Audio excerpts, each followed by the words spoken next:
I'm going to read a poem I wrote just to get started, and then we'll go through the list. And we have at least five other readers. And remember, you don't have to be reading something that you wrote. It's fine to be something that inspired you. I did write this one. No. Love comes when least expected, with the spring breeze and the sun and a blue sky. Love comes softly in the night with the flickering of candles, gentle drips of spring rain. Love comes in a moment. Life changes with a smile. Joy is just around a corner. Love comes. The lessons here, the poetry here I read was to be oriented toward the theme of love. So I chose a few poems. I write very few poems about love per se, but these are a few that I think come close. Most have to do with my wife, of course. This first poem is called Lessons. When my wife and I first met, she lived in an apartment next to a cemetery on one side, a fire station across the street. Neither activity seemed to interest us very much. The first thing she ever requested of me was to play bolero for her on the stereo. She had one arm in a plaster cast. I should have known something then, but I married her anyhow. That was 1957. The next poem is called Surrogate, and there is a sort of a hidden subtitle to this. After watching Dr. Zhivago, Surrogate. In you, there is what I sought in you, the same night vision that drove the adulterous doctor to the icy steps of Varikino. I too arise from spent passion sleep, make my way with lamp to a library of sorts where words can be formed and framed. My need demands no snowbound setting, no Caucasus and revolution. It is not desperation for me to scratch out lines and verse and rhyme and non-rhyme, crumpling the failed efforts even as he, scribbling in a frenzy, first for the first and then for the second love in his life. And I find I knew all along you were both. You told me tonight you're letting your hair grow long. Cropped is fine, though hers was a mantle of night candle gold. And it is no disillusion of the dream to find you in silk, lace, even flannel, and not bundled in embroidered blouse and boots of fur. The importance lies in the likeness, not the contrast. Though held by the sound of the word Voskresenia, I sense only the warm magnets of winter, nowhere the cries of starving wolves. The word Voskresenia is winter in Russian. And one of the things is I picked up on a little sound out of my early childhood, a phrase from the deep south. You've heard it before. Them that has gets. You know the term about people with means aren't always going to get more. I took that and made it into a short little double couplet here called Snit Wit. Them as has will surely get, my grandpa wrote while in a snit. Well, he never had and he never got. So what I got was what he read.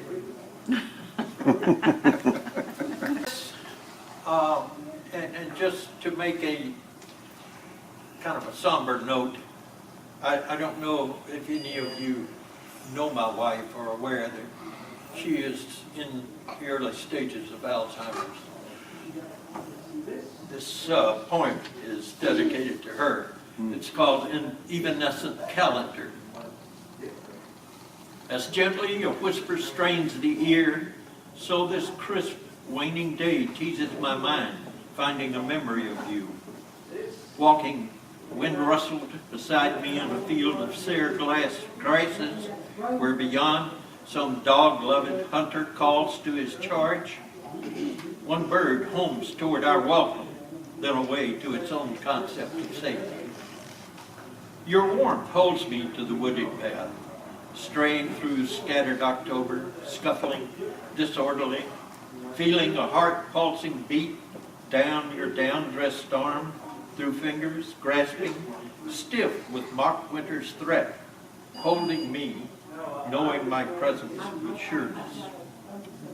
That look, smiling, a laugh of brittle panic, turning quickly to gather tiny cones, prickly from the stunted evergreen pines standing dowdy amid the flaunting blaze of showy neighbors. You know a need, reaching for my arm crossing streams not yet quite present, with the crystal rhyme of more serious wintry work, keeping the whole beyond the stream, but not beyond the need. A promise in your eyes, the same in the curve of hips and thighs, your lips, the fall flower taste, the offer of your breast against the changing time, a touch. Those days I seek likely will not come again. As pages are worn, as ink fades, falling leaves in the brave autumn fleeing before the tangled snows close the roads of your winterland. I'll read one more, if I may, just quickly, from the war poems. This is not, it's really not anywhere. Well, here's one that's not related to either love or war, but comes out of a lot of years of world travel. It's called Habitué. I have walked down cobbled streets that led to the oceans of the world, through passageways difficult with the trappings of lives, the drabness of week-long washery, sea things, flower pots, and peppers. Where fishermen scrape the hulls free of paint swollen to blisters by the tides. And I wanted to feel obliged to go with them, a self-imposed Shanghai on the next pudding to sea. But they alone have conquered the deep where lies their icy catch.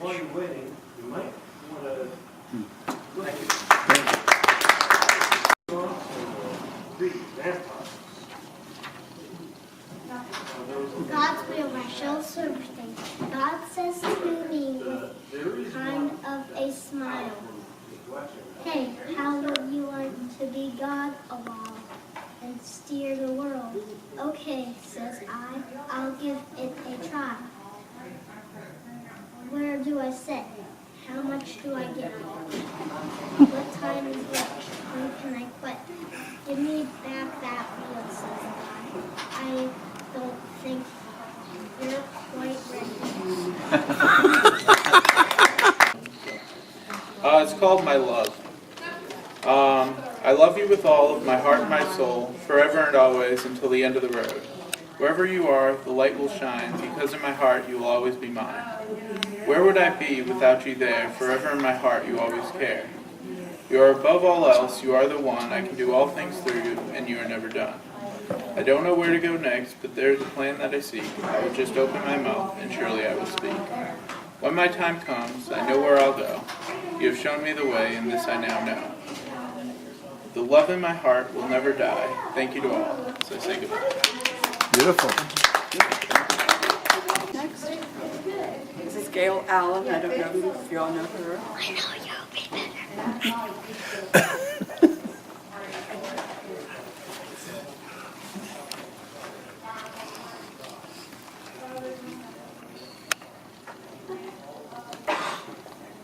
I'm nobody. Who are you? Are you nobody too? Then there's a pair of us. Don't tell. They vanish, as you know. How dreary to be a somebody, a public like a frog, to tell your name the livelong day to an admiring bog. As you can tell, these are not my poems. There's a lady named Emily Dickinson who wrote these poems, and these are particularly ones that I like to read to my kindergarten class. So I'm sorry you're so old, but maybe you will enjoy them anyway.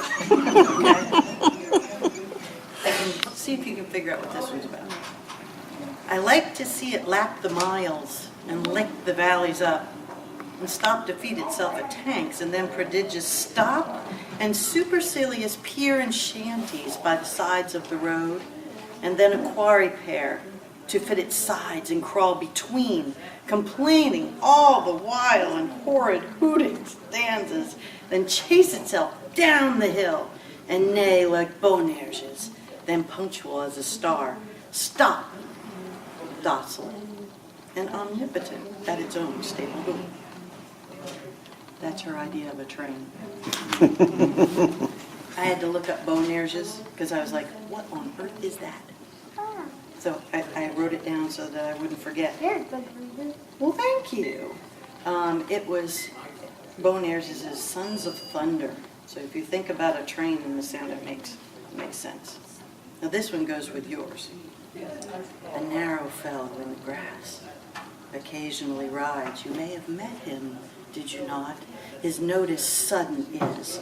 The grass divides as with a comb, as a spotted shaft is seen, and then it closes at your feet and opens further on. He likes a boggy acre, a floor too cool for corn. Yet when a child and barefoot, I more than once at morn have passed, I thought a whiplash unbraiding in the sun, and stooping to secure it, it wrinkled and was gone. Several of nature's people I know, and they know me. I feel for them a transport of cordiality, but never met this fellow, attended or lone, without a tighter breathing and zero at the bone. Ooh. And my last one, if I can stop one heart from breaking, I shall not live in vain. If I can ease one life the aching, or cool one pain, or help one fainting robin into his nest again, I shall not live in vain. Good. I actually found this online from a blog of a young boy who was conflicted sexually, and he hasn't written for years, but I thought this was beautiful. It's called The Carousel. Something in word that sets a flutter in the heart each time one hears the word unfailingly a start. The merry music fades in and out, little children round and round to the sound of the carousel. Innocent chanter, mindless banter, not a wrong to worry about.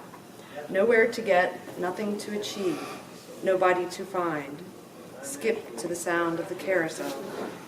Everlasting childhood, for age is but a mere number, counted on 2 hands. Clamber on to the wooden horse, and hold on for the ride. The music flows, the chatter grows, but not the pace of time. Heed the sound of the carousel, the music is sublime. Unleash your joy, your thoughts and laughter. Life is but a rhyme. Dance along the carousel, and let your souls entwine.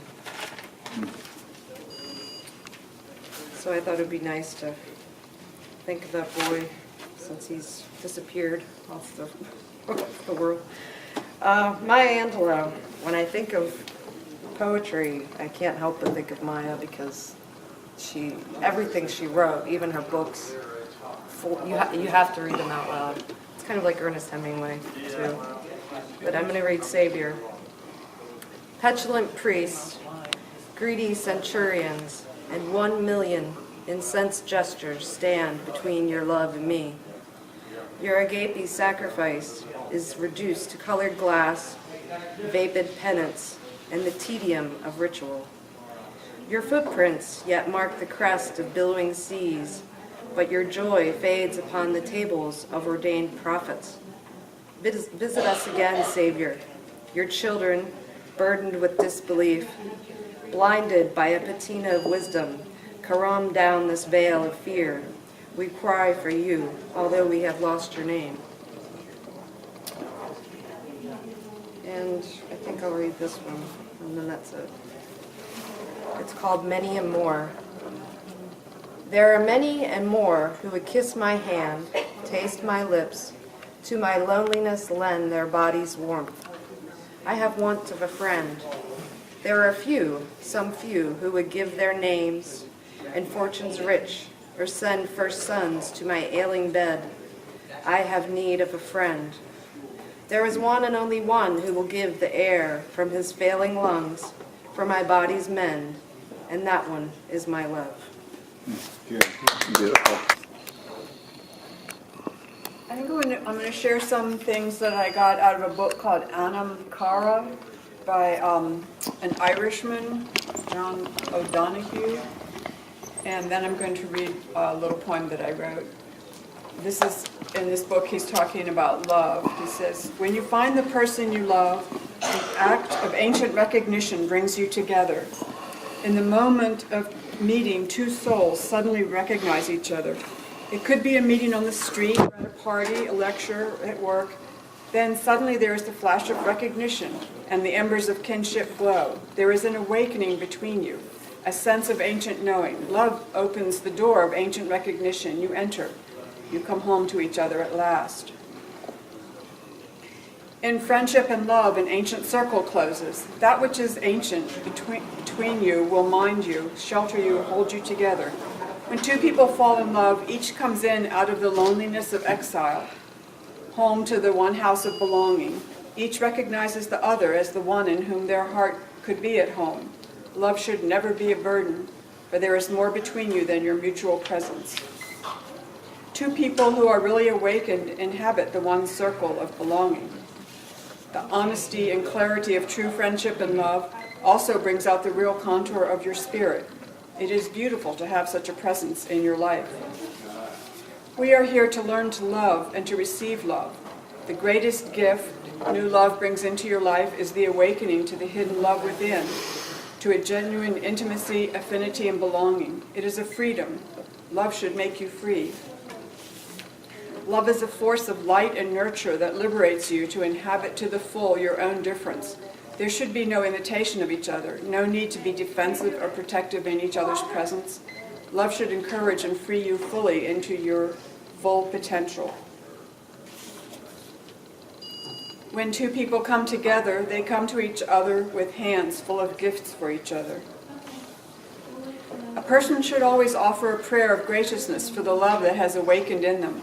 When you feel love for your beloved and his or her love for you, now and again you should offer the warmth of your love as a blessing for those who are damaged and unloved. Send that love out into the world, to people who are desperate, to those who are starving, to those who are trapped in prison, in hospitals, and all the brutal terrains of bleak and tormented lives. When you send that love out from the bountifulness of your own love, it reaches other people.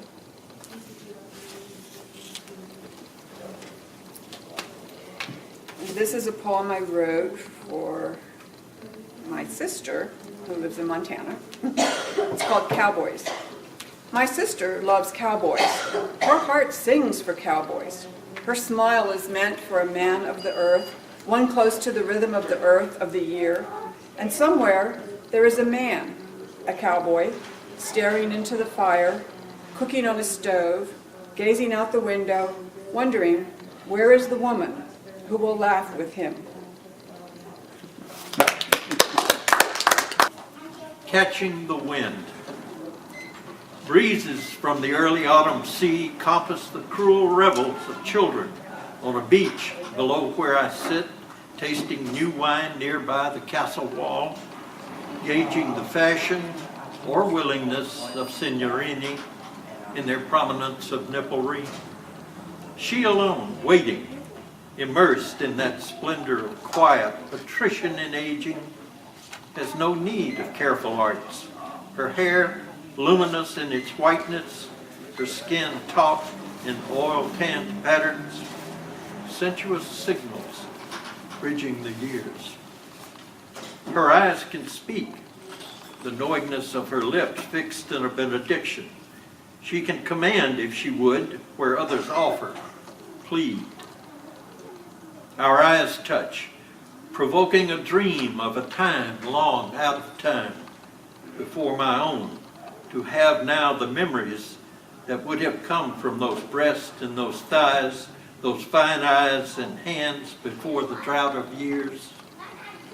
And still she muses, sublime, generous, looks away, smiling, a wistful penance as we remember each his own, our time before.